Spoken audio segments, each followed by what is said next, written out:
Castanhari, vamos falar sobre a sua série de Netflix. Como foi todo esse processo? Eu acho que pessoalmente, a gente nunca se falou sobre isso, eu acho, né? Sobre a série. Acho que não. Mas eu escutava muito as pessoas falando, cara, essa série tá dando, assim, um prejuízo absurdo.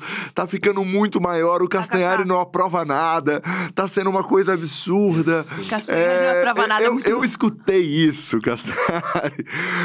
Na fofoca, assim, de corredor, as pessoas falando demais sobre o seu senso crítico pra colocar uma coisa muito boa no ar e que no final até custou mais caro do que era previsto. Você já falou sobre isso em entrevistas? Como foi? Não sei se eu tô te perguntando alguma coisa que eu não poderia aqui. Não, pode. A grande parada é que, assim, teve... Quando, né, eu fechei a questão com a Netflix, e eu já contei essa história, mas eu vou falar rapidinho como rolou, né? Caralho, as pessoas gostam de saber, tipo, como que você recebeu, como aconteceu isso? Você recebeu um e-mail do senhor da senhora Netflix, que é menina? Uma menina. Da senhora Netflix. Eu falei assim, não, o que aconteceu é que eu tinha um projeto de animação, que é um projeto que eu tenho até hoje, que eu voltei a desenvolver agora, que eu tava fazendo, meu sonho você perguntar, qual que é o seu sonho? Meu sonho é ter um desenho animado, uma animação pra adulto brasileira que bombe no mundo. Esse é meu sonho, cara. Que demais. Esse é meu sonho. E eu estou tentando correr atrás desse sonho. E em 2015, foi o primeiro passo que eu dei. Eu fiz uma sala de roteiro, reuni uma galera legal. Na época tinha o Igor Fremo, o Daniel dos Barbichas, foi o chefe de roteiro. E a gente fez um piloto de uma animação pra adulta, que era o do Jeff, do Pandinha, Jeff o Panda. Que era um panda que era muito fofo e babaca e aplicava golpes. E ele usava o fato dele ser fofo e tudo mais. E aí a gente fez um piloto, e eu fiz 1 minuto, eu peguei 1 minuto desse piloto, que mostrava os personagens principais, e eu fechei com a Birdo, que é um estúdio de animação aqui de São Paulo, muito bom, excelente. Fazem coisa pra Cartoon Network.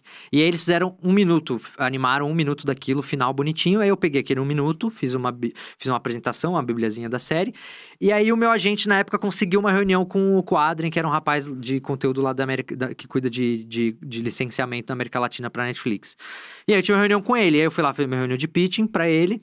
Eu lá falando do desenho, bababá, e ele lá, foda-se, com a cara de, foda-se, E eu lá, os personagens, babá, ele, foda-se, puta, não tá dando certo isso aqui. Aí eu falei, eu preciso mostrar alguma coisa pro cara, o cara precisa ver que eu sei o que eu tô falando. Eu falei, não, mas, chega de falar, deixa eu te mostrar aqui, essa é a premissa do episódio, é um panda, bababá, que vai fazer isso, tá bom? Isso aqui é 1 minuto do negócio. Aí eu dei play pra ele. E aí eu tinha feito em inglês, eu fiz a voz original com o estúdio do Endo Bezerra. Ele que, inclusive, fazia a voz do Jeff, do panda. Mas eu também fiz na gringa, porque eu queria apresentar pra ele em inglês, porque eu sabia que ele era gringo. Ele é francês, na verdade, mas, enfim... E aí eu mostrei pra ele. Quando eu dei play no 1 minuto, e aí ele viu que, tipo, que era um estúdio profissional, que tinha um roteirozinho legal, que tava funcionando. Aí o olhinho brilhou. Aí ele, puta, você já mostrou isso pra alguém? Não, eu queria isso na Netflix. Não, isso é legal demais, sei lá o quê. Aí começou a fazer perguntas sobre o negócio, aí eu peguei o cara. Peguei ele aqui. Peguei o cara. Aí ele virou pra mim e falou assim, só que é o seguinte, a parte de animação da Netflix é um outro setor. E a animação é mais caro, né? A gente sabe que a animação no Brasil é muito caro. Então, que você tem algum outro produto que seja um pouco mais barato, porque aí acho que ele viu e falou, não, esse cara sabe desenvolver, sabe o que tá fazendo. Aí eu falei assim, cara, eu tenho Nostalgia Ciência. E por sorte do destino, o filho dele gostava, ele já tinha assistido um episódio porque o filho dele gostava. Ai, que legal. E aí ele, não, aí eu fui mostrar assim no laptop, ele, não, eu já vi eu não tinha associado a cara, tal, você que faz, não, isso aqui é legal. Ele falou, aí eu falei, eu queria levar isso pra Netflix com uma qualidade maior, com um esqueminha maior. Aí, não, isso é legal, isso a gente consegue. Foi assim que a gente fechou. Que demais. Foi apresentando a minha animação, e aí ele gostou e veio... a animação? E aí ele prometeu, ele falou, não, a animação... Aí eu falei, não, tá, deixa eu entregar primeiro um produto pra eles, tem que dar certo pra ir, depois eles querem fazer a animação. E aí começou essa história. E aí veio uma pressão muito grande, porque a galera me colocava muito naquele lugar de, não, os conteúdos do Castanhari são legais, eles são, né, padrão de YouTube, é muito legal, é editado, é foda, sei lá o quê. E aí eu falei, caralho, então o pessoal imagina que quando eu for pra Netflix, vai estar, tipo, vai ser uma coisa muito melhor. Então me veio um senso de responsabilidade e uma pressão tão grande de, tipo, cara, a galera vai assistir isso, tipo, esperando algo muito bom. Até porque você sabia que existia uma expectativa sobre que você ia entregar. Só que a galera não Existia. sabe quanto de dinheiro tinha pra Aham. fazer aquilo, tá ligado? E era pouquíssimo dinheiro. Tipo, Brasil, a gente tá falando de Brasil, tá falando de um setor de licenciamento da Netflix, Aham. e ainda é bizarro, porque saiu como original. Ele saiu como original, mas ele não foi produzido como original, nem com orçamento de original. Mas ele foi lançado como original, porque a Netflix adorou o resultado. Ai. A diferença, pra explicar pra galera, uma coisa é quando a Netflix banca todo o negócio, ou a plataforma, ou a TV, enfim, ou quando eles compram o direito. O licenciamento E daí é isso, o Eles licenciamento é isso. Eles comprarem o direito do negócio e falar, vamos fazer uma coisa que vai ser nossa, original Netflix e tudo mais. No meu caso, eles não tinham comprado a propriedade intelectual, era Entendi. minha. Então eu ainda era dono do conteúdo, mas o resultado ficou tão legal que eles falam, não, vamos lançar isso como original. E eles lançaram como original mesmo não sendo um original. Ah, entendi. Mas é porque eles gostaram muito do resultado. E aí vem a questão. Tinha pouquíssimo dinheiro. Eu cometi um erro muito grande de contratar uma produtora que não tinha experiência com formato longo. Era uma produtora que só tinha feito coisa de publicidade, curtinho, não tinha uma experiência com formato longo. Eu fui meio seduzido pelo papinho ali da produtora e do diretor da produtora que me comeu no papinho e depois me abandonou. Então eu tive um monte de problema. Ah. E as coisas iam acontecendo do tipo, o projeto original não tinha externa. Só que aí, quando a gente começou a desenvolver, não foi orçado com externo. Aí eu falei, putz, ia ser do caralho se eu tivesse em Bermudas, no Triângulo das Bermudas, eu tivesse em Bermudas, falando sobre o Triângulo das Bermudas. Pá. Eu escutei isso também. As pessoas falaram. Porque as pessoas comentavam comigo o que tava rolando no bastidor. Eles falaram assim: agora o Castellari inventou que ia ir pro Triângulo das Bermudas com a Deus. equipe, quer gravar de lá, quer fazer uma passagem de lá. Deus. É. E quantos milhões pra fazer isso? Não, então, gente? assim, mas a questão é, eu colocava a ideia pra a Netflix adorava a ideia, falava, não, então todos têm que ter externa. Aí chegava pra mim, caralho, eu queria ir pra Bermuda, agora eu tenho que arrumar externa pra todos, só que isso não tava no orçamento.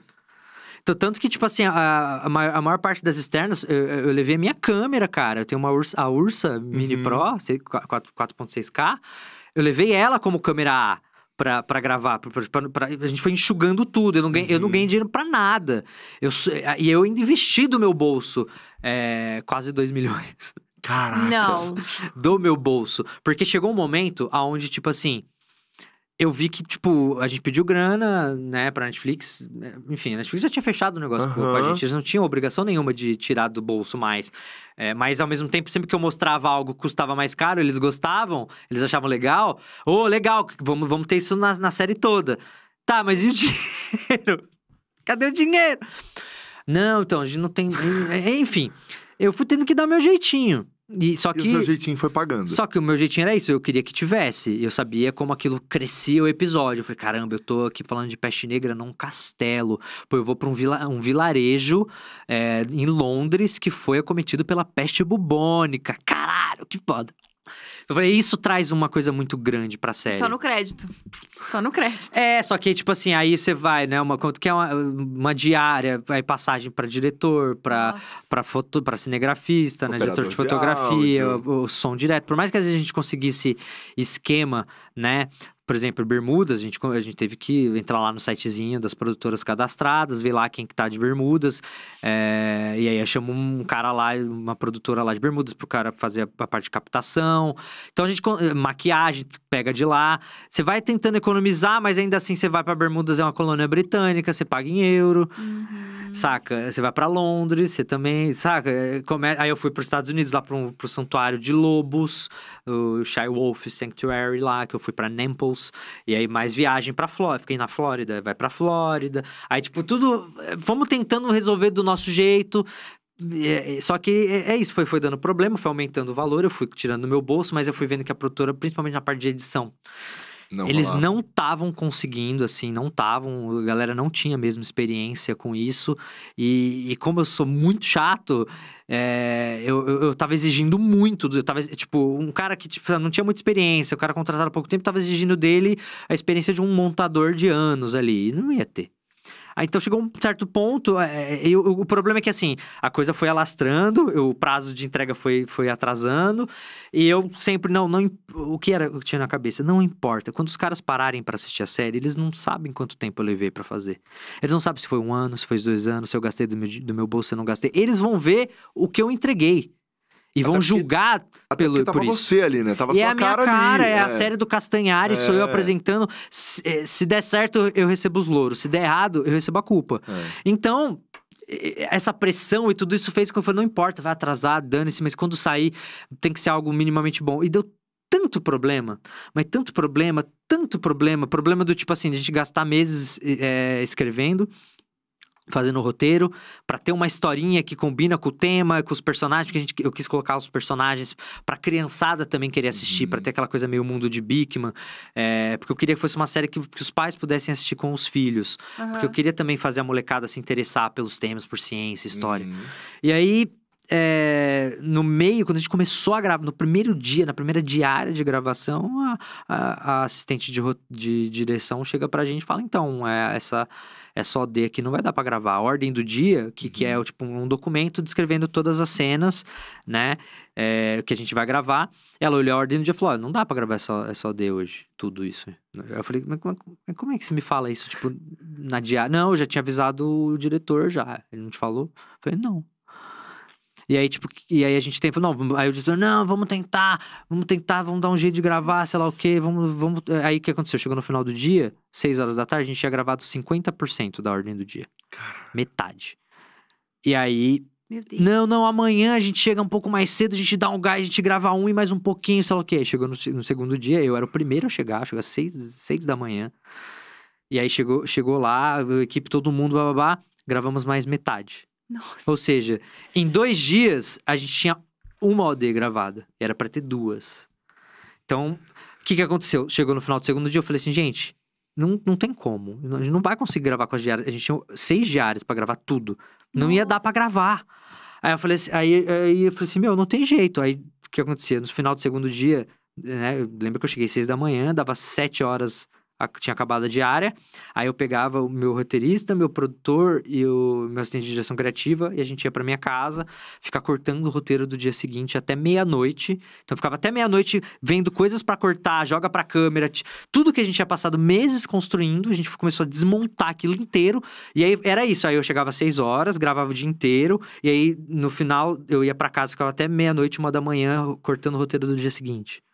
E foi isso. Então, tipo, é claro, no final, quando a gente gravou, quando chegou pra edição, tinha um Frankenstein. Nossa. E doeu muito. E aí, tipo, muita coisa eu tive que arrumar na edição, na pós. E eu mesmo, porque chegou um ponto onde eu vi que não tava rolando. A gente teve problema em tantas frentes, por exemplo, a parte de animação. A gente, teve do nada, um dos estúdios que a gente tinha contratado de animação sumiu. Os caras não entregavam mais. Os caras, tipo assim, tinha cena que faltava os caras entregar, tipo... Eles entregaram as primeiras versões, tipo, os frames, as ilustrações estavam tudo lindas, tipo, puta, legal. Mas aí quando era pra vir a versão animada, tava um cocô. Tava horrível. Tipo assim, problema de perspectiva. Tipo assim, o personagem no primeiro plano tá numa perspectiva, o fundo tá em outra perspectiva. Tipo assim, coisas toscamente animadas. E eu, como animador... Cara, eu era diretor de animação, cara. Então, essas coisas chegavam em mim, eu queria arrancar meus cabelos fora. Eu lembro de passar, tipo, eu passava às vezes, com o meu assistente de direção, o Israel, a gente passava, tipo, 3, 4 horas escrevendo um documento de alteração de animação, de tanta coisa errada, e a gente sabia que não dava pra confiar nos caras mais, e a gente tinha que pegar na mão e mostrar tudo que tinha que mudar.